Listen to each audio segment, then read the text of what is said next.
portion of Vayeishev has 112 pasukim. And the mnemonic for this Parsha is the word Yaabok. And the question is, what is the connection between Yaabok and the portion of Vayeishev? And what is the connection between 112 passages? In truth, the word Yaabok is already found in the Torah in the previous portion of Vayishlach. In chapter number 32, verses number 23, and then again referred to in verse 24. It says over there as follows: after 20 years of Yaakov working in the house of Lavan, now he has his wives and his children.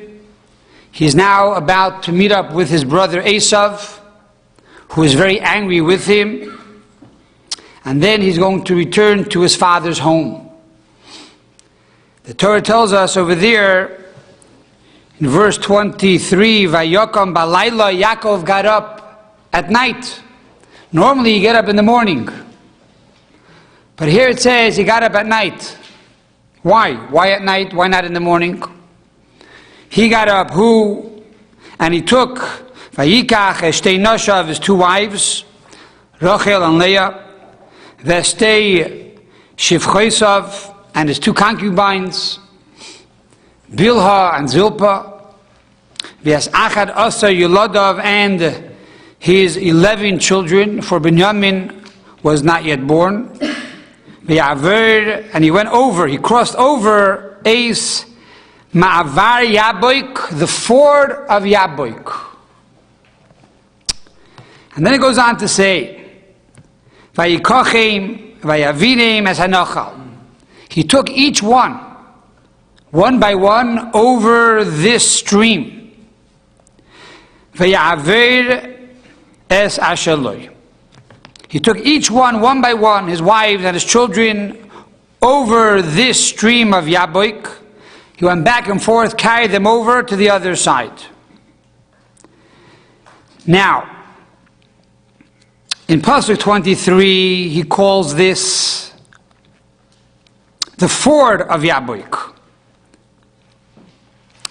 However, in Pasuk 24, he calls it Nochal, the stream or the river of Yaabok. What happened over here? Why does Torah change the terminologies? From Ma'avar Yaabok to Nochal, to the stream of Yaabok. Furthermore, it says 4 times the terminologies. Vayikach, he took. Vayaver, he crossed over. And then again, in Pasuk 24, it says, and he took them, and he took them over the stream. So we find both the word Vayikach and Vayaver mentioned twice. Why are these mentioned twice, and why is it first time called the ford of Yaabok, and then it's called the stream and the river of Yaabok?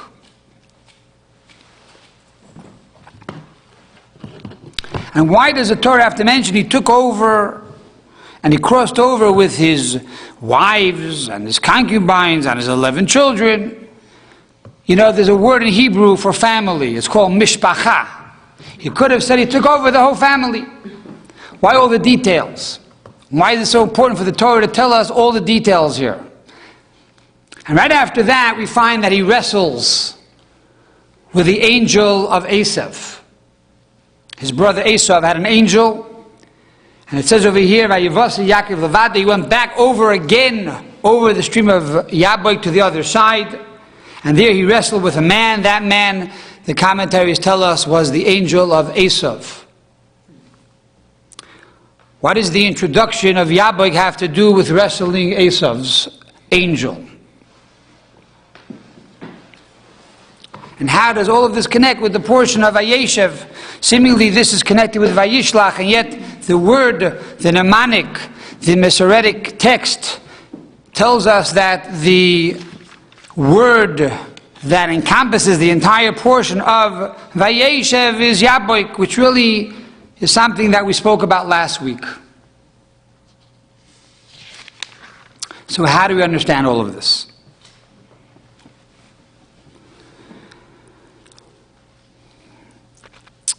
In Kabbalah, we're told that Yaabok is an acronym. The word Yaabok is spelled Yud, Beis, Kuf, and therefore Yud stands for Yichud, which means unity and oneness. Beis is Bracha, blessing, and Kuf is Kedusha, holiness. And being that tonight is the Rosh Hashanah of Chassidus, we're going to answer this concept based on Kabbalah and Chassidus. So what is the concept of Yaabok? Why do we make a big deal about this Nachal, about this ford, about the stream? We are told in the teachings of Chassidus that the Yaakov Avinu, Jacob our forefather, represents the world of tikkun, the world of fixing, the world of refinement, the world of law and order. That is called the world of tikkun. His brother Esav, who came first, represents the higher world of chaos, the world of tohu.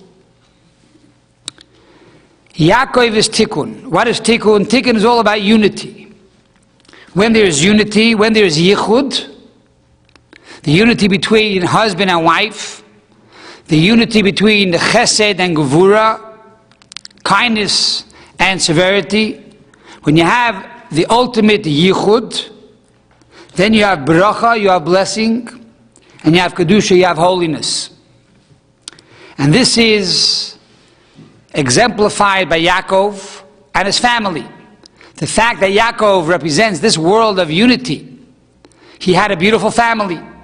He had Rachel and Leah and Bilhah and Zilpah and 11 children. And specifically, because there was the world of tikkun, the world of law and order, that is a world of unity and a world of love, therefore you have together with this bracha, blessing and holiness, the Torah goes on to say he had 11 children. One of those children was Yosef. Yosef was a brother of Binyamin, the 12th child. Yosef is known as Tzaddik Elyon, the higher Tzaddik, and Binyamin is known as the lower Tzaddik. So really in 11 there's 12. And these 12 allude to the 12 Yud Beis Gevulei Alachsoin, known as the 12 diagonal lines in the world of Tikkun. Some say it looks like a Magen David, a star. And the fact that Yaakov had Rachel and Leah are the two Heys of God's name, the Yud and the Hey and the Vav and the Hey. And in Yaakov's name you have the Yud and the Vav, because Yaakov is spelled with the Vav 5 times throughout the Bible, through the Tanakh. So Yaakov has God's name, the Yud and the Hey and the Vav and the Hey. It is united, and because of this he has bracha, he has tremendous blessing of 11 children. And then a 12th child, and then Dinah. And according to many of the commentaries, with every son he had a daughter also. So he had many, many children. He had true bracha, and he had a home of kedusha, a home of holiness and spirituality. And it all stems from yichud, it all stems from unity and love and respect. And that is Yaakov. That is Yaakov, the concept of law and order. And all of this is found in the word Yaabok, which is the stream, the ford that Yaakov crossed over. However, he crossed over Yaabok. Yaakov was not happy with the world of tikkun alone, because he knew that tikkun alone is not enough. Tikkun has limited lights. And in order for Mashiach to come, we have to access the lights of Tohu, the lights of chaos, which is found within the world of Esav. And therefore, Yaakov awakes Balayla, at night, he wants to access the supernal darkness, which is found in the world of chaos, in the world of confusion. He wants to access this light, and therefore, in order to access this light, he has to go over, cross over and above Yaabok, which is the world of tikkun, the world of refinement. He does this not once but twice, and therefore the word vayikach, and he took, and he passed over, is mentioned twice, alluding to a double elevation, a double ascent. Not only does he go into the Nahar, to the river that comes out of Eden, but rather he goes into Eden itself, which is the ultimate world of pleasure, the ultimate world of perfection, the ultimate world of oneness. And hoping with this strategy, going into Eden, which alludes to Olam Haba, the world to come, the pleasure and the perfection of the way the world will be when Mashiach comes. Yaakov has the ability to access that light and access that power. Yaakov now wants to go and transform Esav, and connect with Esav, and befriend Esav, and become united with Esav. And therefore, using these unlimited powers of chaos, and to hone those powers, and to bring it into the vessels of tikkun. That is the ultimate perfection. The problem is, he knows that Esav has 400 men with him. In other words, he's still evil. And because Esav is still evil, there's a problem. How do you transform Esav if he doesn't want to be transformed? Chaos could be transformed, but evil chaos is very difficult. And therefore, the Torah tells us that we have 112 pasukim. The number 112 says the Rebbe's father, Rabbi Yitzchak, is the combination of two names of God, the name of Shem Havaya and Shem Elikim. Havaya is a tetragrammaton, the Yud and the He and the Vav and the He, which is 26. And Elokim equals 86. So 26 of Shem Havaya, the tetragrammaton, and 86, which is Elokim, equals 112. The name of Hashem, or the tetragrammaton, as we call it in Kabbalah, Shem Havaya, alludes to kindness. Elokim alludes to severity and also bitterness. Gevura, which is also the concept of strength on one hand, but also could be negative strength, negative energy, which could translate also into bitterness. And therefore says the Rebbe's father that Yaakov Avinu crosses over Yaabok. Yaabok equals 112, because now Yaakov, who represents God's name, as we stated earlier, because Yaakov is the Yud and the Vav, and then you have in his two wives, Rachel and Leah, the two Heys. The two Heys alluding to thought and speech. So Yaakov now has the name of God, the Yud-Kei Vav-Kei, the tetragrammaton. But by going over Yaabok, he also acquires the name of Elokim, which is the name of Gevura, the name of severity. And now that Yaakov has mastered both of these names, he has the ability to overcome Esav and the 400 men, the 400 wicked men with Esav. And that is why he now is able to wrestle with the angel of Esav. And what do we find? After he wins him over, the angel of Esav tells Yaakov, you should know, your name is no longer Yaakov, but what? Yisrael. Why Yisrael? Israel? Because you have wrestled with Elokim. You have wrestled with the name of Elokim, and you have conquered it. Elokim means nature, because Elokim equals 86, and 86 is also the gematria of the word hateva, the nature, and that is something that a Jew and every human being wrestles with every day, with nature. On one hand, you want to be spiritual. On one hand, you want to be more godly. On the other hand, you're constantly wrestling with nature.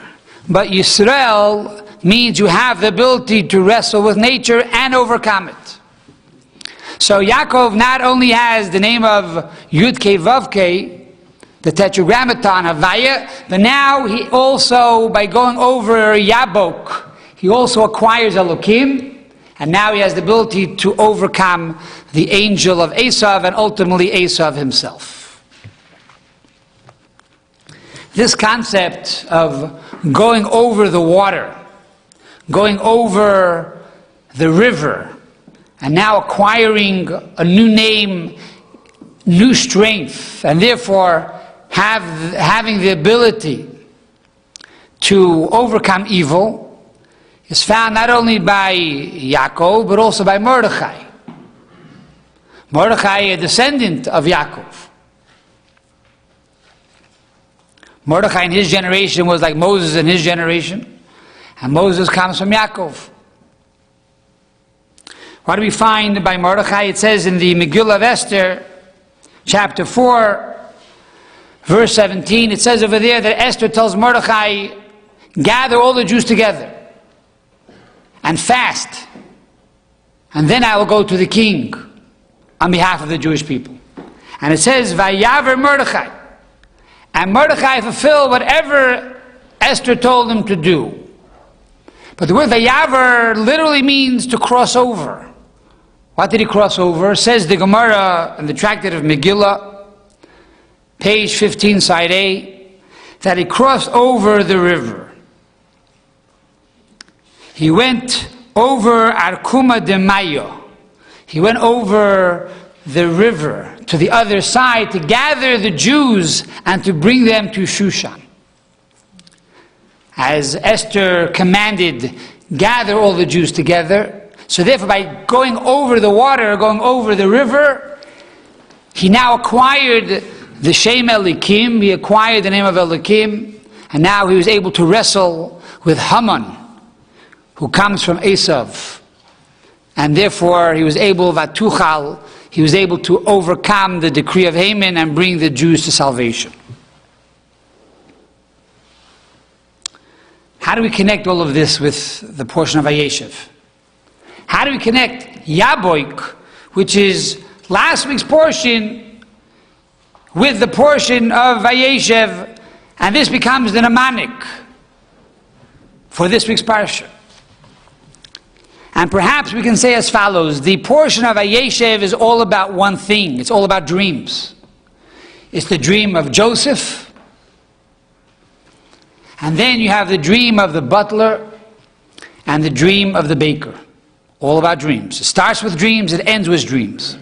The word for dreams in Hebrew is chalom. Chalom means strength.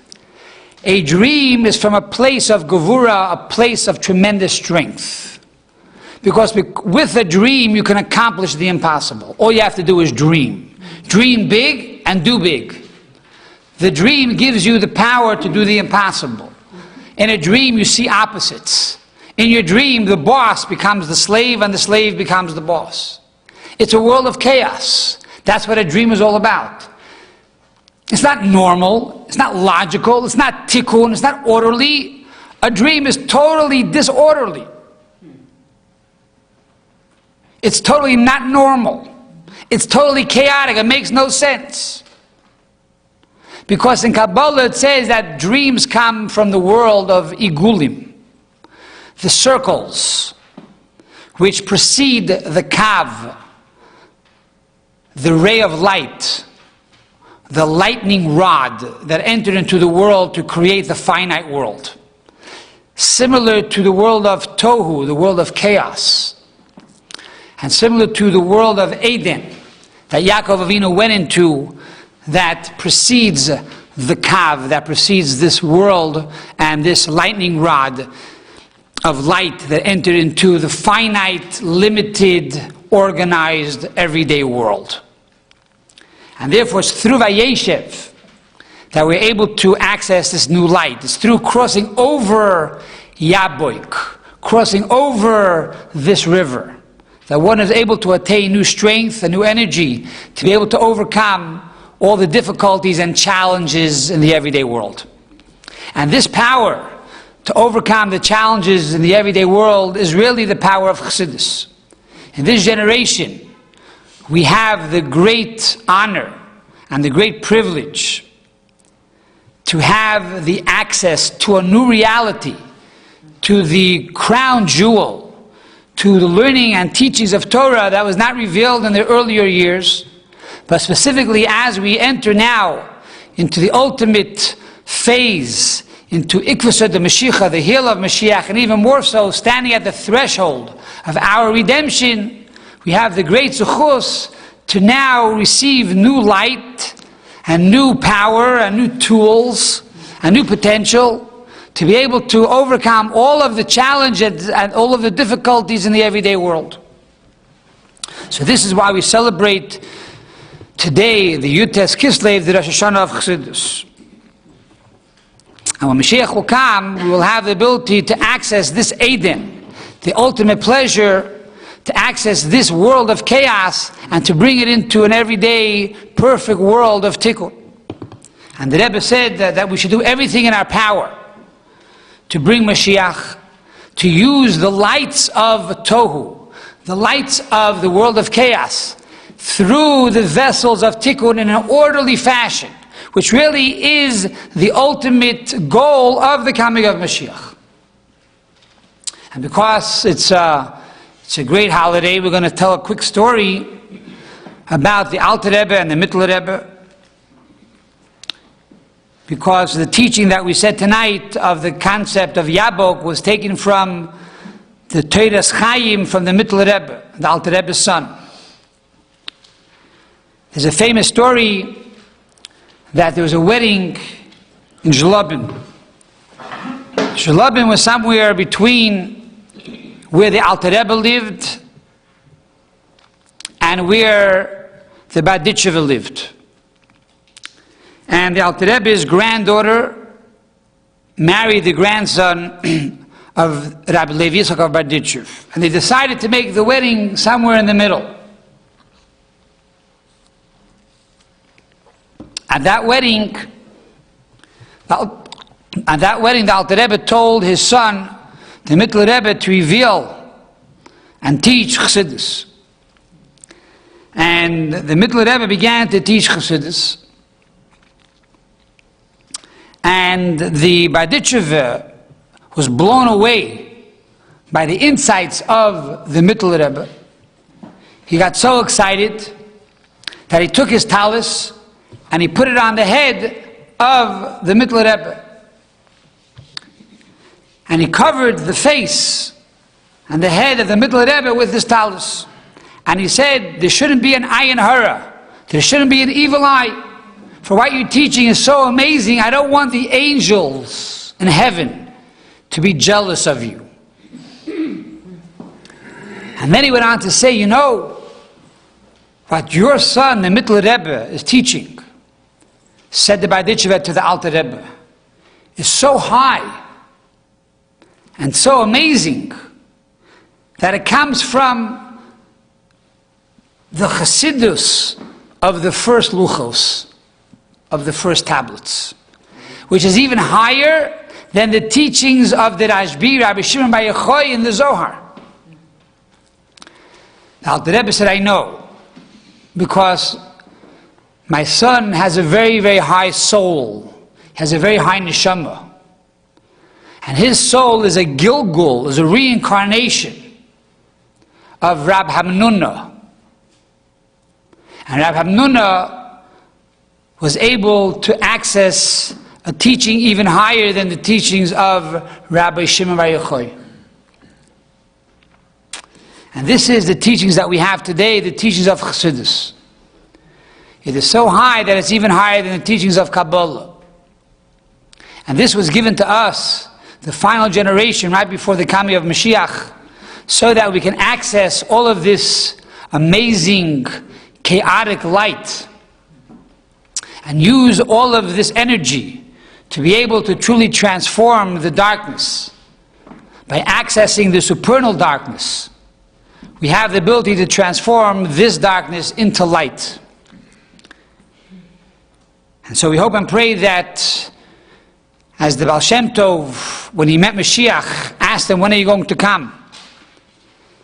And Mashiach told the Baal Shem Tov, when the teachings of your Torah, of Chassidus, will spread forth throughout the entire world, then I will come. So therefore, each one of us has the opportunity to bring Mashiach. How do we do this? By studying more Chassidus. And being that on Yutes Kislev, on the 19th of Kislev, we start the study of Tanya anew. So each one of us should make a resolution to start to learn every day the study of Tanya. How do you find Tanya? If you have an iPhone, you go to apps and you download lessons in Tanya. Or you go to Chabad.org and you download the daily study of Tanya. You could read it, you could hear classes on it, audio, video, whatever you want. Today is no longer an excuse. I don't understand, I can't read Hebrew. Today it's at your fingertips. The whole world is in your hand, the iPhone. And therefore, each one of us has the opportunity to make our contribution to bring about a better world, a holier world, a more blessed world, a more unified world, which are the letters of Yaabok, which is unity, blessing, and holiness. And this is by studying every day the daily shiur, the daily portion of the Tanya. And we hope and pray that we will see the fulfillment of the blessing of Mashiach to the Baal Shem Tov, that when your well springs will spread forth throughout the entire world, and I will come. B'mheira b'meinu, amen.